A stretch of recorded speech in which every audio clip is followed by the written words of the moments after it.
그러니까 주된 위협이 주된 경쟁자가 중국인데 북한하고 이렇게 사이가 안 좋다면 우리 북한을 활용하면 중국을 견제하는 데 많은 도움이 되지 않을까. 네.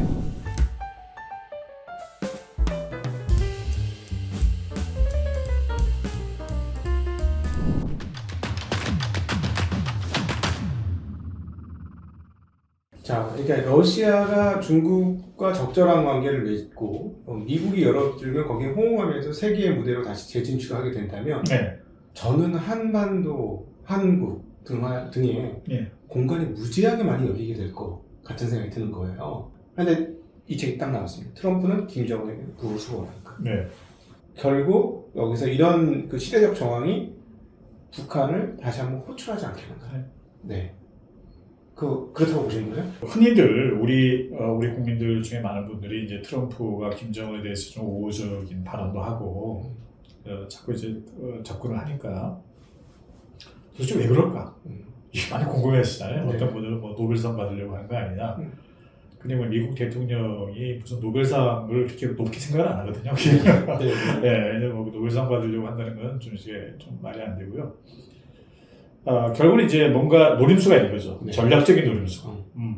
그러니까 2018년도 대략 한 2018년도 그 1차 싱가포르 회담 열리기 전까지만 해도 미국의 주류 그 외교안보 엘리트들이 그 북한에 대해서 사실은 전략적인 쓸모를 인정을 안 했어요. 그러니까 이제 쳐다보지 않은 거예요. 그러면서 이제 어찌됐든 그들 입장에서 볼 때는 그냥 한반도는 적절하게 분단 체제를 유지하는 것이 이렇게 현상주의를 하는 게 오히려 전략적으로 더 맞다.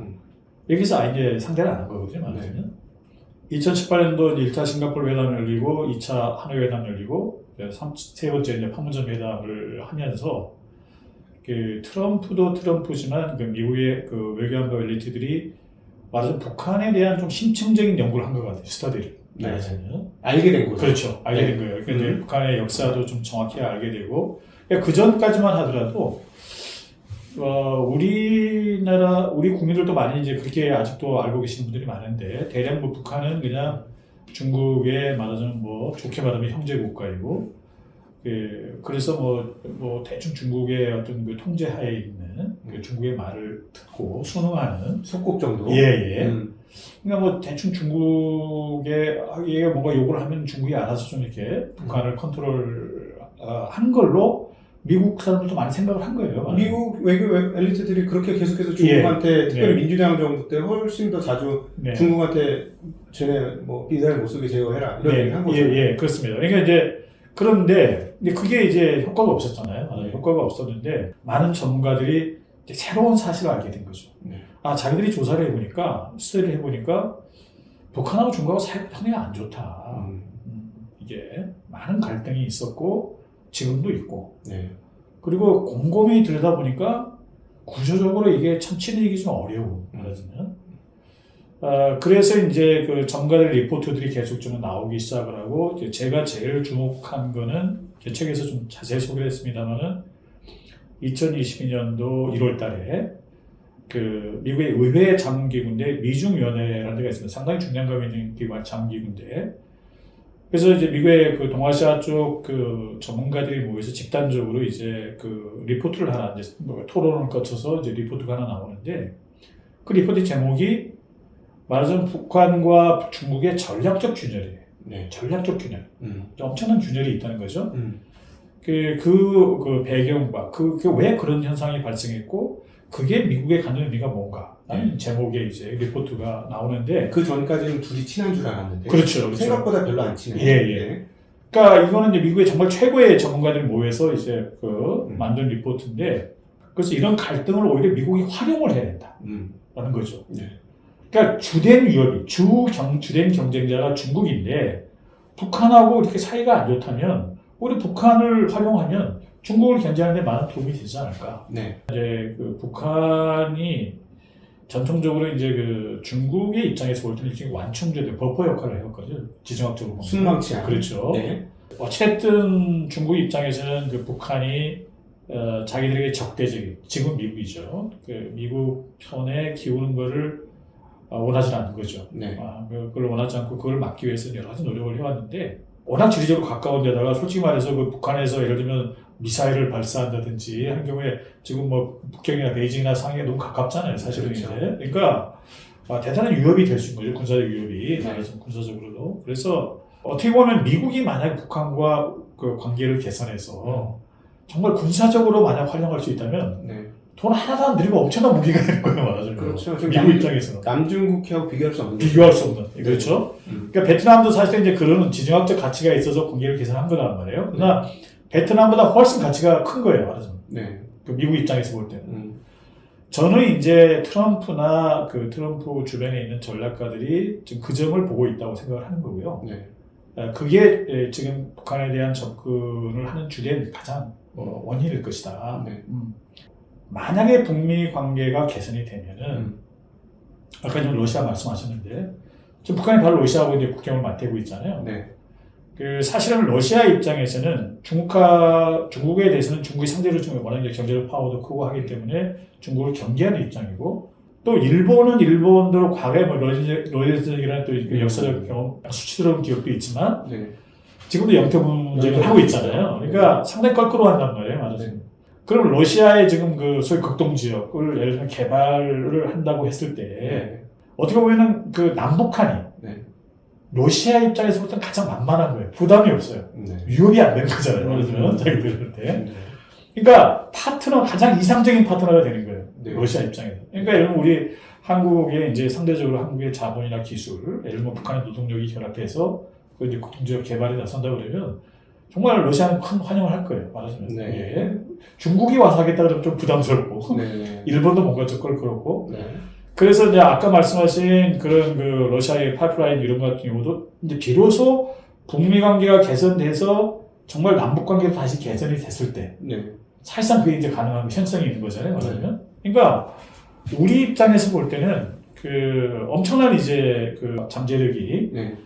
있는 이제 어떤 그런 그림이 되는 거죠. 근데 이 시점에서 이런 질문이 나올 것 같습니다. 북한 입장에서 보자. 불구대천의 대원수. 그 전쟁 때 평양을 쑥대밭으로 만들었던 폭격의 원흉. 우리는 그런 사람들하고 절대 타협할 수 없다. 예. 그렇게 생각할 거 아니냐라는 질문이 나올 것 같아요. 이들은 절대 어떤 이념적인 사람들이 아니에요. 대단한 현실주의자로 저는 봅니다. 네. 제 책에서도 이제 북한을 일종의 이제 어떻게 보면 이제 그 현실주의를 추종하는 국가 제가 이제 그 어떤 그런 성향으로 이제 제가 좀 규정을 했는데, 그러니까 지금 북한 입장에서 볼 때는 겉으로는 이제 뭐 어떤 그 반미, 그 미제에 이제 격렬하게 반대하는 것처럼 이렇게 이야기를 하지만은 지금 북한이 경제적으로 좀 극단적으로 어려운 상황이 국제로 고립돼 있잖아요. 네. 그러니까 자기들의 어떤 경제적인 문제나 안보적인 문제 이 두 가지 가장 중요한 문제인데 이 문제를 동시에 해결할 수 있는 나라는 사실 미국밖에 없어요. 맞아요. 그렇죠. 중국은 해결을 못 해줬죠. 예, 왜냐하면은 우리 외부에서 보는 시각처럼 북한이 중국의 속국이었다면 이렇게 못 살 수는 없는 거예요. 그렇죠. 예. 따지고 보면 그렇죠. 예. 그러니까 기본적으로 그 전략적으로 그러니까 미국과 전략적으로 우호적 관계를 맺는 것은 북한 입장에서 볼 때는 가장 중요한 일인 거예요. 말하자면. 이게 정말 그걸 간절히 원한다라고 볼 수 있는 거고요. 그냥 원하는 수준이 아니고 간절히 원한다. 북한은 예. 미국과 수교를 하거나 미국과 교류를 하고 예. 어떤 제재를 풀고 예. 정상 국가와 무역할 수 있는 국가로 예. 되기를 간절히 원한다. 그렇죠. 예. 그러니까 그들 입장에서 보면 그게 어떻게 보면 그게 유일한 길이거든요. 활로거든요. 맞아요.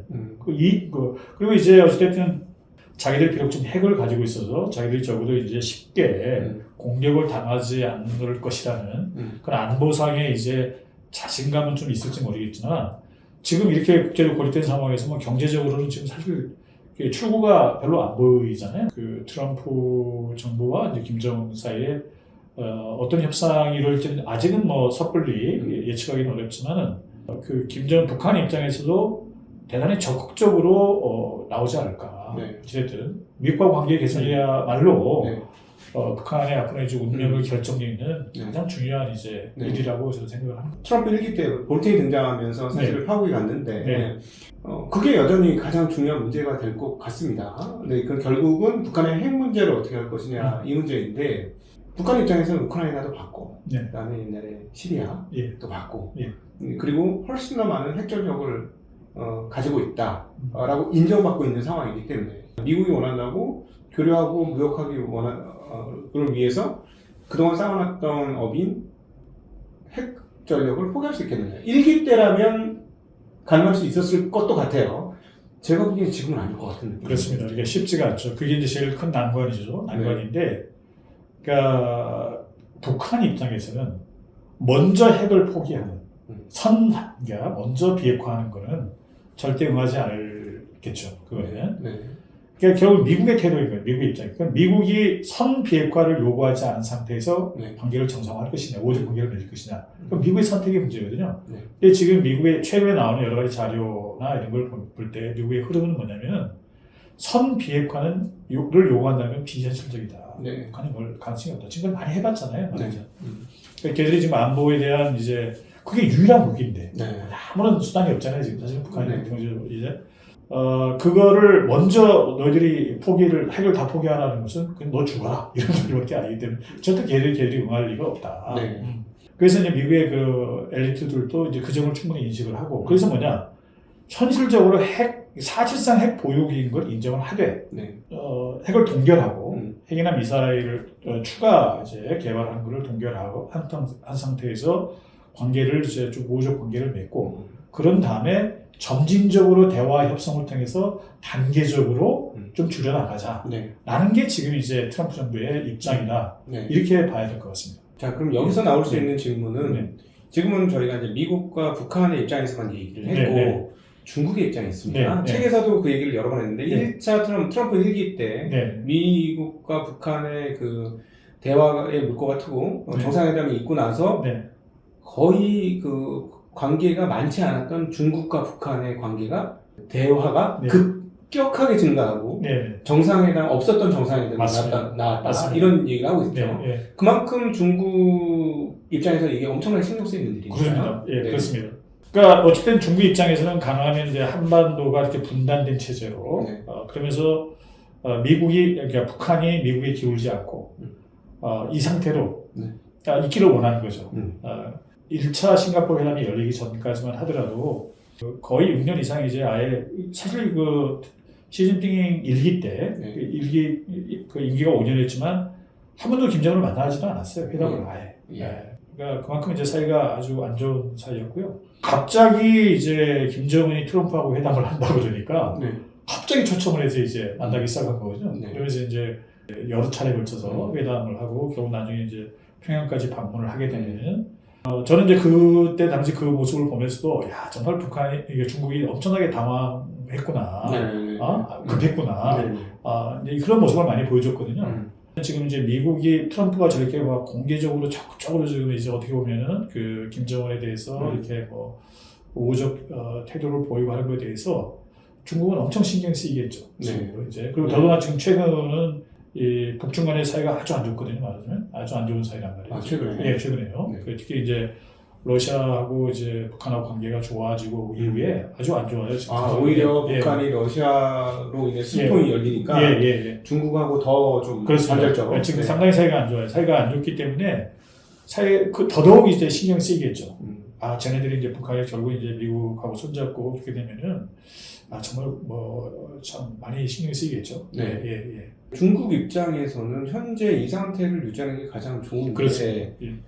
트럼프 1기 때 미국 간에 대화가 있는 그 과정에서 북한도 중국한테서도 뭔가를 많이 얻어내려고 했고, 그렇습니다. 약간 등거리 외교하듯이 게임을 한 거죠. 뭔가 이 중간에 끼워서 미국한테도 얻고 싶고 얘네한테도 얻고 싶고 뭐 이런 태도를 보였단 말이죠. 그럼 이번에도 똑같이 그럴까요? 북한은 과거에 그러니까 그 1차 냉전 시기 때도 그 사회주의 진영에 이제 그 당시 소련과 중국이라는 이제 큰 나라가 있었잖아요.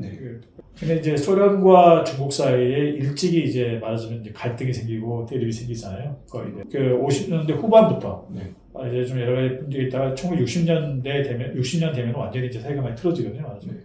사실은 말이 같은 사회주의권이지 완전히 뭐 거의 적국 비슷하게 이제 북한의 그때는 이제 김일성 시대인데 김일성의 전략은 뭐냐면 철저한 등거리 외교를 했어요. 양쪽에서 교묘하게 어떻게 보면 많이 이제 게임을 하면서 많이 양쪽에서 얻어낸 거예요, 말하자면. 그러니까 그런 전략적 게임에 상당히 능합니다. 북한은. 그런 문화가 있어요.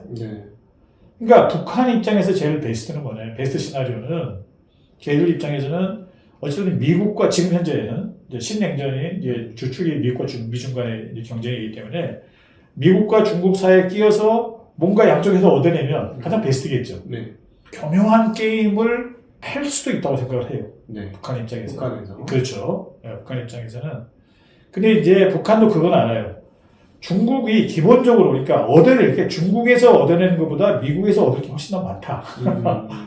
그러니까 그렇죠. 미국과 관계가 개선돼야만 진짜 이제 정말 여러 가지 뭐 제재도 풀리고 경제 지원도 좀 더 큰 걸 받을 수 있고. 예, 금융 제재 풀리고 무역 제재 풀리고 그다음에 지원도 받을 수 있고. 그렇습니다. 네. 이게 그 레벨이 완전히 다르거든요. 네. 그걸 잘 알기 때문에 적어도 이제 초기에는 북미 간의 관계가 아직은 지금 이제 기본적인 신뢰 관계가 형성이 안 됐기 때문에 초기에는 섣불리 그런 게임을 하기보다는 그건 이제 원하면 후의 일이고 다음에 좀 이제 그 북미 관계 개선하는 초기에는 미국과 관계를 개선하는 데 훨씬 더 적극적으로 비중을 높게 두고 이렇게 나올 가능성이 높고. 그런데 이거는 미국과 북한과의 관계가 협상이 어떻게 이루어지겠지나 그건 또 중국이 못 봐줄 일이죠. 그렇다고 중국 입장에서 못 봐준다고 해서 중국 입장에서 할 수 있는 가지고 있는 옵션이 그렇게 많지가 않아요. 북한하고 이제 완전 단교하고 그래도 완전 적대적으로 관계를 맺기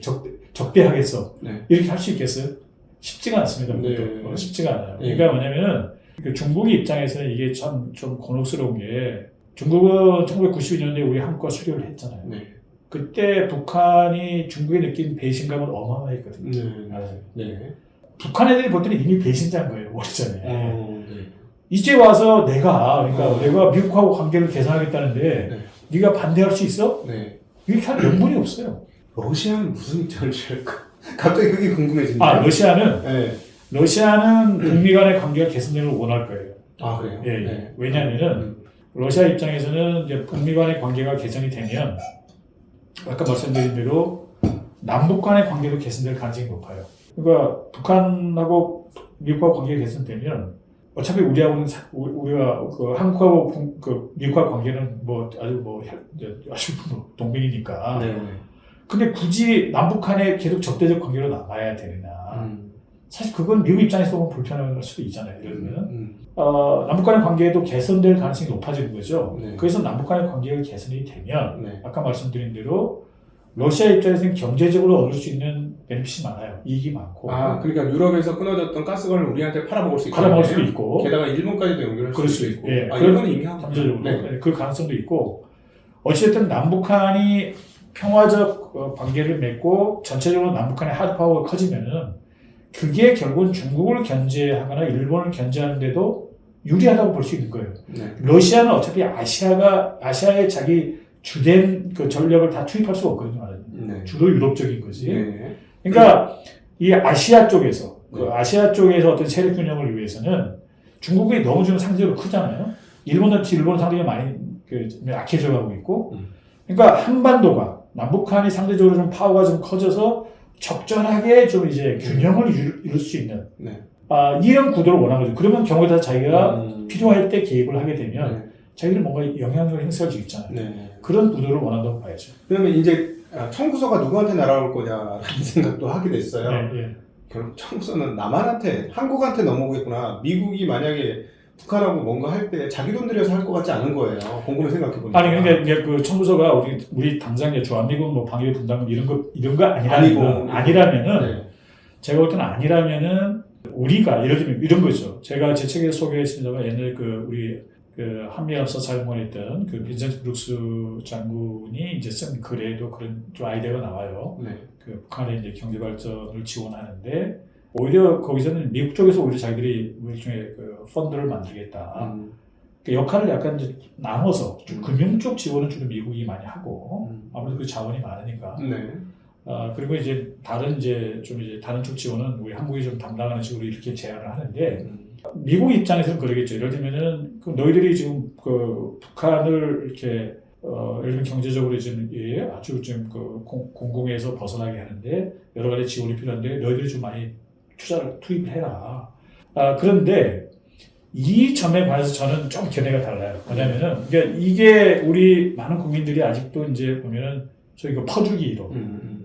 이게 결국 우리가 북한에 대해서 우리 우리 아까운 혈세를 막 투입을 해서 뭐 아무런 대가도 얻지 못하고 돈을 투입하는 거 아니냐라는 네. 불안감 같은 게 있잖아요. 말하자면. 네. 근데 저는 오히려 그렇게 생각하지는 않고 지금 이제 북한 아시겠지만 북한에도 이제 그 상당히 많은 자원이 있거든요. 말하자면. 네.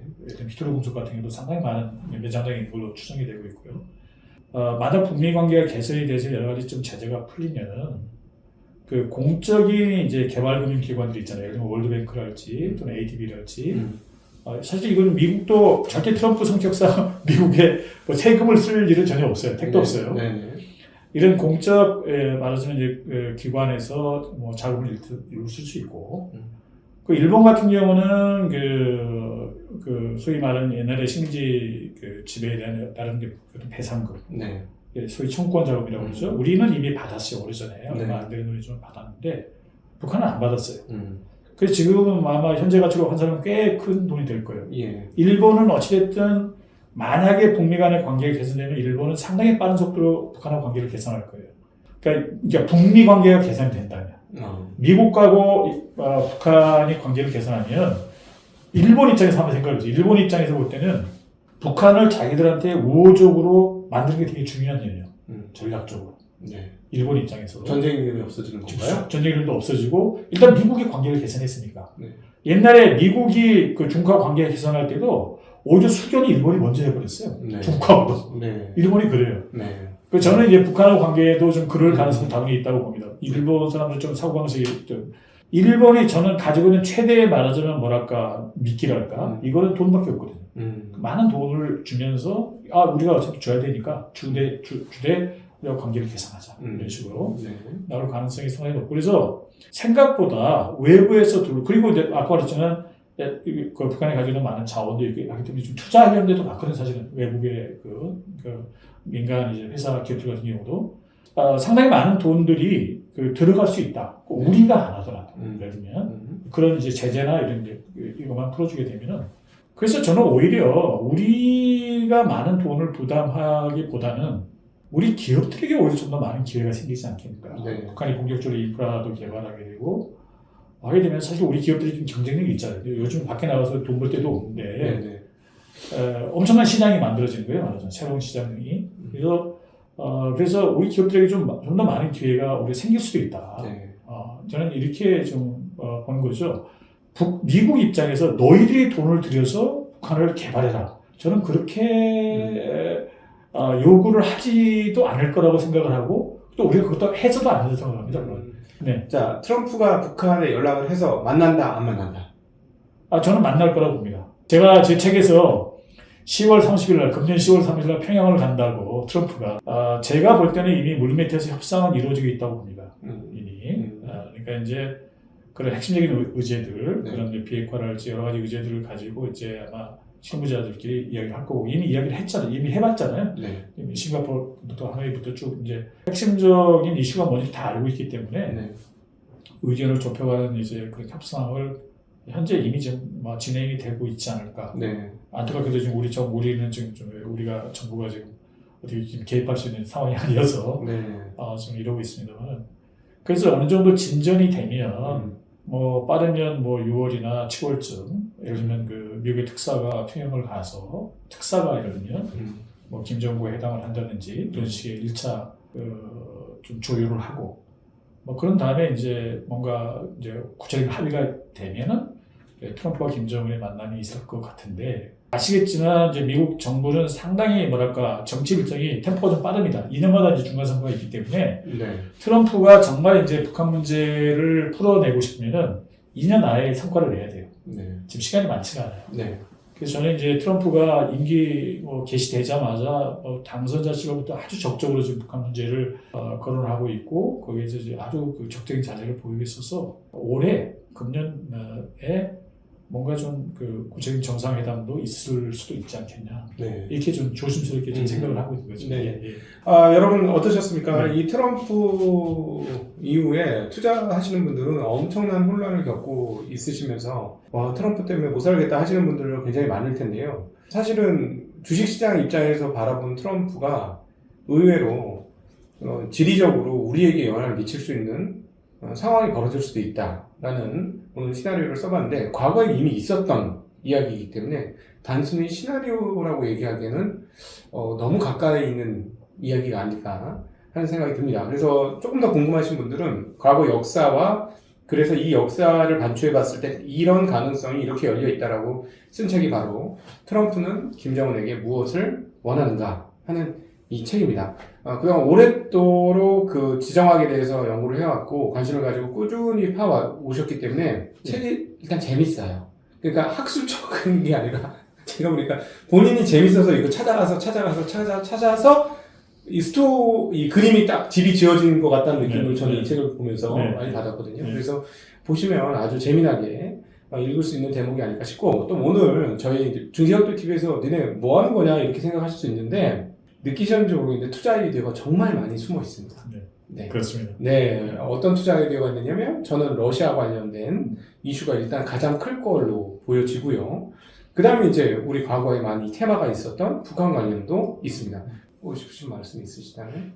네. 오늘 여러 가지 이런 그 값진 시간 갖게 돼서 대단히 기쁘고요. 어쨌든 여러분들이 투자를 하면서도 제가 그 평소에 저도 투자를 하면서 느끼는 거지만 역시 그런 그 국제적인 흐름을 좀 이제 큰 흐름을 파악을 하고 나서 어떤 그 투자 의사를 결정하는 것이 훨씬 더 맞지 않을까라는 생각을 하게 됩니다. 오늘 우리 김동기 작가님이 쓰신 트럼프는 김정은에게 무엇을 원하는가, 그리고 이 한반도의 지정학적으로 어떤 변화가 있을 수 있는가에 대한 논의를 아주 재미나게 정말 한 시간 쉬지 않고 달려와서 머리가 지금 뜨끈뜨끈합니다. 저는 생각을 많이 하다 보니까 여러분 어떠셨는지 궁금하고요. 이게 재밌으셨다면 주변에 내가 좋아하는 사람들에게 이 영상을 같이 이렇게 좀 나누어서 같이 보시면 어떨까 싶습니다. 오늘 귀한 시간 만들어주신 김동기 작가님께 감사드리고요. 감사합니다. 네. 우리 함께 해주신 시청자분들께도 감사 인사드리겠습니다. 인사드립니다. 고맙습니다.